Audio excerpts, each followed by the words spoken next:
விஜயா ரொம்ப கோவமா பார்வதி வீட்டுக்கு போகிறாங்க. போகிறது மட்டும் இல்லாமல் ஹாலிங் பெல் அடிச்சோன்னே பார்வதி கதவை ஓப்பன் பண்ணுறாங்க. இங்கே எதுக்கு வந்திருக்க அப்படின்னு சொல்லிட்டு கேட்குறாங்க. கொஞ்சம் தள்ளு அப்படின்னு சொல்லிட்டு உள்ளே வேகமாக போகிறாங்க. அப்போ சத்தத்தை கேட்டு கரெக்டாக ரோகிணி மேலேருந்து கீழே இருந்து வராங்க. ஏண்டி அங்கே தான் உன்னை அவமானப்படுத்தி வீட்டை விட்டு வெளில போன்னு சொல்லி முடிக்காச்சு. அதுக்கப்புறம் எதுக்குடி எனக்கு பிடிச்சவன் என் ஃப்ரெண்டோட வீட்டில் வந்து இங்கே உட்காந்துருக்கிற நீ போடி வெளியில் அப்படின்னு சொல்லிட்டு கழுத்தை பிடிச்சி தள்ளுறாங்க. இதை பார்த்துட்டு இருக்கிற பார்வதி, இங்கே பாரு, உனக்கு எனக்கு எந்த ஒரு இதுவும் கிடையாதுன்னு அன்றைக்கே பேசியாச்சு. நீ எதுக்கு என் வீட்டுக்குள்ளே வந்திருக்க? அது மட்டும் இல்லாமல் ரோகிணி எதுக்கு கழுத்தை பிடிச்சி வெளில தள்ளுற? அவள் இங்கே இருக்கணுமா வேண்டாமான்னு முடிவு பண்ண வேண்டியவன் நான். அதை எதுக்கு நீ சொல்கிற அப்படின்னு சொல்லி கேட்குறாங்க. இதை பார்த்துட்டு இருக்கிறவ, இவ எங்கே பாரு, உன்னை நம்பி தான் நான் இவளை என் பையனுக்கு கல்யாணம் பண்ணி வச்சேன். கடைசியில் என் பையனுடைய வாழ்க்கையே ஒன்றுக்கு இல்லாமல் போயிடுச்சு. இப்போ மறுபடியும் என்ன திட்டம் பெறதுக்காக இவளை கூப்பிட்டு வந்து உன் வீட்டில் உட்கார வச்சிருக்கிற அப்படின்னு சொல்லிட்டு கேட்குறாங்க. ஆனால் இங்கே அதே சமயத்தில் ரோகிணி, ஆண்டி என்னை விட்டுருங்க ஆண்டி, நான் எங்கேயாவது இருக்கிறேன், எனக்கு எங்கேயுமே போகிறது கிடையாது. என் ஃப்ரெண்ட்ஸ் எல்லாம் யாருமே நீ தங்க வைக்க முன் வரல, எனக்கு வேறு எங்கேயுமே தங்குறது கூட இடம் கிடைக்கல, நீங்களே வீட்டை விட்டு வெளில அமிச்சிட்டிங்க. நான் பார்வதி ஆண்டி வீட்டில் தான் இருக்கிறேன், உங்களுக்கு என்னங்க ஆண்டி பிரச்சனை? ப்ளீஸ், நீங்கள் தான் அங்கே இருக்கக்கூடாதுன்னு சொல்லிட்டு நீ வீட்டு விட்டு வெளியே அமிச்சிட்டிங்களே, கொஞ்ச நாள் இப்போ நான் வேறு வீடு பார்த்து போகிற வரைக்கும் தான் இங்கே இருப்பேன், நான் ஃபுல்லாக இங்கே இருக்கவே போகிறது கிடையாது அப்படின்னு சொல்லிட்டு இருக்கிறாங்க. இங்கே பாரு, யாருக்கு ஆண்டி? இங்கே பாரு, உனக்கு எனக்கு எந்த ஒரு சம்மந்தம் கிடையாது. இன்னும் ஒரு நாள் 2 நாள் இல்லை, வக்கீல்லாம் பார்த்தாச்சு, உனக்கு டைவர்ஸ் நோட்டீஸ் அனுப்பிச்சி விட சொல்லியாச்சு, வந்துடும் உனக்கு 2 நாளில். ஒழுங்காக டைவர்ஸ் நோட்டீஸில் சைன் பண்ணி கொடுத்துட்டு வேலையை பார்த்துட்டு நீ போயிட்டே இருக்கலாம், சரியா? இனிமேல் எங்கேயாவது ஆண்டி நோன்ட்டின்னு ஏதாவது பேசிட்டு இருந்தால் நல்லா இருக்காது பார்த்துக்கோ அப்படின்னு சொல்லிட்டு கண்ணத்தை பார்த்து அடிக்கிறாங்க. இதை பார்த்துட்டு இருக்கிற பார்வதி, இங்கே பாரு, நீ எங்கே வேணா என்ன வேணா பண்ணிக்கோ, என் வீட்டில் வச்சு இந்த ரோகிணி அடிக்கிற வேலையெல்லாம் வச்சுக்காத அப்படின்னு சொல்லிட்டு இருக்கிறாங்க. ஓ, எல்லாம் நீ கொடுத்த இந்த இடம் தானா? நீ கெட்டு குடிச்சவர் ஆகிறது மட்டும் இல்லாமல் என் வீட்டுக்கு வந்த மருமகள் இப்படி தான் இருக்கணும்னு சொல்லிட்டு தெரிஞ்சதான் இவளையெல்லாம் என் தலையில் கல்யாணம் பண்ணி கட்டி வச்சிங்களா அப்படின்னு சொல்லி கேட்குறாங்க. இங்கே பாரு, தேவையில்லாமல் பேசாத, நான் ரோகிணி வந்தால் திட்ட தான் செஞ்சேன், எதுக்கு இப்படி போய் பேசி எப்படி வந்து கல்யாணம் பண்ணேன்னு சொல்லிட்டு நானும் தான் ஏமாந்துட்டேன், எனக்கும் தெரியாது, எனக்கு மட்டும் என்ன தெரியும் அப்படின்னு சொல்லிட்டு இருக்கிறாங்க. அப்போ கரெக்டாக சிவன் வந்துடுறாங்க. வந்தோன்னே வந்துட்டு, ஏன் என்னாச்சு, ஏன் இவ்வளோ சொத்தமாக இருக்கு அப்படின்னு சொல்லிட்டு உள்ளே வராங்க. எல்லாம் நீ வந்ததுக்கப்புறம் தான். பார்வதி எப்பவுமே என் காலை சுற்றிக்கிட்டு ஃப்ரெண்டுன்னு சொல்லிட்டு என் கூட வந்துகிட்டே இருந்தா, நீ எப்போ இந்த வீட்டுக்குள்ளே காலை எடுத்து வச்சியோ அன்னையிலேருந்து வந்து பார்வதி என்கிட்ட பேசுறதும் இல்லை, பழகிறது இல்லை. கடைசியாக வந்து எனக்கு அவளுக்கு பெரிய பிரச்சனையாகி 2 பேர் பிரிஞ்சிட்டோம். எல்லாத்துக்கும் காரணம் நீங்கள் தாங்க சிவன் அப்படின்னு சொல்லிட்டு இருக்கிறாங்க. எங்க மேடம், நான் என்னங்க பண்ணேன் அப்படின்னு சொல்கிறாங்க. நீ வந்து கதை எழுதுற, வசனம் எழுதுற, யூடியூப் ஆரம்பிக்கிற, அது இதுன்னு பண்ணங்காட்டி தானே அந்த பூ கட்டுற ஒருத்தி யூடியூப் ஆரம்பிக்கிறதுக்கு பேர் வேறு வச்சு கொடுத்தா, பேர் சுட்டு விழா வேற. அவள் இது மட்டுமா பண்ணியிருக்கா? இவ பண்ண திருட்டுத்தனத்துக்கெல்லாம் அவளும் வந்து துணை போயிருந்திருக்கிறா. அவள் ரேசுப்பட்ட ஆள் கிடையாது. நானும் என்னமோ நினச்சேன், ஒன்றும் தெரியாது, பொய்யெல்லாம் பேச மாட்டேன்னு சொல்லிட்டு கடைசியில் அவளும் இவளோட சேர்ந்து பொய் பேச ஆரம்பிச்சிட்டா. எல்லா துரோகிகளாக இருக்காளுங்க எங்கள் வீட்டுக்கு வந்த மருமக அத்தனை பேரும்.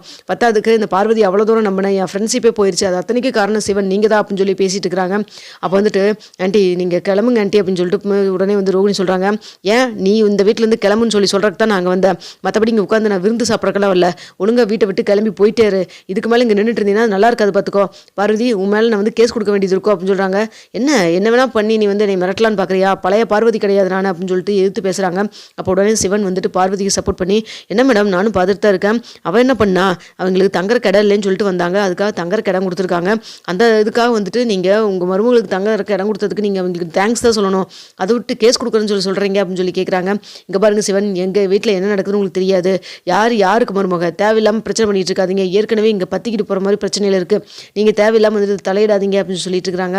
அப்போ பார்வதி உடனே சொல்கிறாங்க, சிவன் நீங்கள் கொஞ்சம் அமைதியாக இருங்க சிவன், நானே பார்த்துக்கிறேன் பேசிக்கிறேன்னு சொல்லிட்டு.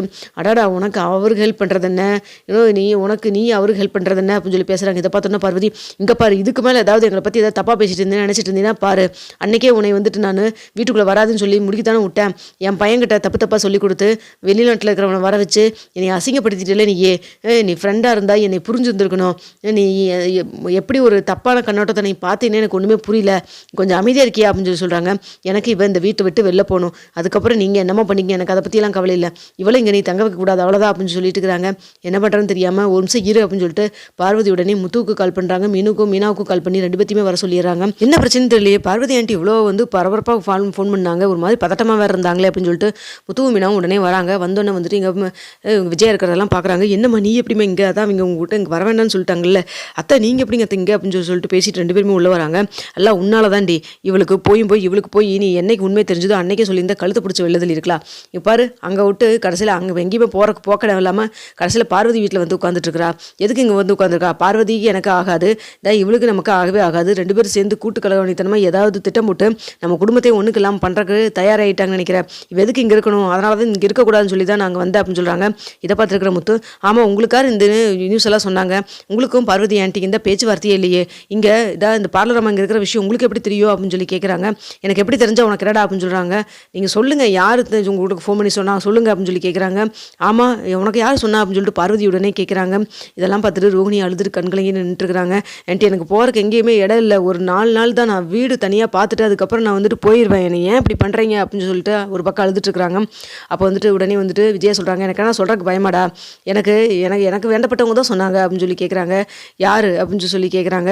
உனக்கே இப்போ நான் சொல்லணுமா அப்படின்னு சொல்லி கேட்குறப்போ அப்போ உடனே வந்துட்டு பார்வதி கேட்குறாங்க, சிந்தாமணி தானே சொன்னது அப்படின்னு சொல்லி கேட்குறாங்க. இல்லையே அப்படின்னு சொல்கிறாங்க. அப்போ உடனே முத்து சொல்கிறாங்க, அத்தை நீங்கள் சொல்கிறது கரெக்டு தான், சிந்தாமணி தான் சொல்லியிருக்குமா இருக்கும் அப்படின்னு சொல்லிட்டு இருக்கிறாங்க. அது எப்படி நீ சொல்கிற அப்படின்னு சொல்லி கேட்குறப்ப ஆமாம் சிந்தாமணி தான் காலையில் எதாச்சும் நான் வந்து வெளியே நின்றுருக்கப்ப வந்தாங்க, வாங்கன்னு சொல்லிட்டு உள்ளே உட்கார வச்சேன். அப்போ கரெக்டாக வந்து ரோகிணியும் வந்தா ஃபோன் பேசிக்கிட்டு பார்த்துட்டு போயிட்டு இருந்தா, என்ன எதுன்னு கேட்டுட்டு இருந்தாங்க. சிந்தாமணி தான் சொல்கிறக்கு சான்ஸாக இருக்கும் அப்படின்னு சொல்லிட்டு இருக்கிறாங்க. ஆமாம் சிந்தாமணி தான் சொன்னாங்க. இப்போ என்ன அவங்க வந்தாங்களா எதேச்சியா உங்கள் வீட்டுக்குள்ளே வந்து உட்காந்து, சரி அன்றைக்கி வந்துட்டு பிரச்சனையப்போ வந்துட்டு போனதோட சரி பார்த்து பேசலான்ட்டு உள்ளே வந்தப்போ தான் ரோகிணியை பார்த்துருக்காங்க. என்ன எதுன்னு கேட்குறப்ப தான் வந்து ரோகிணிக்கும் இப்படி எங்கள் வீடு நம்ம வீட்டுக்கும் பிரச்சனை இருக்கிறது எல்லாத்தையும் வந்து நீங்கள் சொல்லியிருக்கிற, அதை கேட்டுட்டு தான் அவங்க என்ன ஏதுன்னு சொல்லிட்டு விசாரிக்க கால் பண்ணாங்க. வேற என்ன அப்படின்னு சொல்கிறாங்க. நல்லா பண்ணுது அந்த அம்மா, உங்களுக்கு என்ன, உங்களுக்கு இப்போ பார்வதி ஆண்டிக்கு எந்த பிரச்சனையும் ஆகிப்போச்சு, 2 பேரும் பேசிக்கிறது இல்லை. இப்போ பார்லர் நம்ம இங்கே இருந்தால் என்ன இல்லாட்டி இருந்தால் என்ன அப்படின்னு சொல்கிறாங்க. இங்கே இருக்கக்கூடாதுடா அவ்வளோதான்டா, பார்வதிக்கு எனக்கு இப்போ பிரச்சனை இருக்கலாம், ஆனால் இப்படியெல்லாம் நாங்கள் போயிட மாட்டோம், என்னதான் இருந்தாலும் நாங்கள் சின்னதுலேருந்து நல்ல ஃப்ரெண்ட்ஸு, அதனால் கண்டிப்பாக ரொம்ப வருஷமாக நாங்கள் ஃப்ரெண்டாக இருக்கோம், அதனால் நானும் பார்வதி என்றைக்கு இருந்தாலும் நாங்கள் வந்துட்டு ஒன்று சேர்ந்துருவோம். இவன் இங்கே எங்கள் நடுவில் இருக்கக்கூடாதுன்னா இருக்கக்கூடாது, எனக்கு சம்மந்தப்பட்டவங்க வீட்டில் யார் வீட்லையும் இவ இருக்கக்கூடாது, அவ்வளோதான், ஒழுங்காக போறியே என்ன அப்படின்னு சொல்லிட்டு பிடிச்சி தள்ளி விடுறாங்க. இதை பார்த்துட்டு இருக்கிற மீனா உடனே, அத்தை கொஞ்சம் அமைதியாக இருங்க அத்தை, ஏங்கத்தை இப்படி நடந்துக்கிறீங்கிறாங்க. இங்கே பாரு நீ பேசாதடி, நீ பேசுறதுக்கெல்லாம் உனக்கு தகுதியே இல்லை, பொய்யே பேச மாட்டேன்னு சொல்லிட்டு ஒரு போர்வியை பொத்திக்கிட்டு இத்தனை நாளாக வந்துட்டு ஊருக்குள்ளே சுற்றிட்டு இருந்தேன், இப்போ தானே உன்னை பற்றி எல்லாம் தெரியுது, உனக்கு எப்படி வசதியோ அப்படி பண்ணிக்கிறேன், ஏற்கனவே இவங்ககிட்ட போய் பேசிட்டு தானே இருந்தேன் நீ அப்படின்னு சொல்கிறாங்க.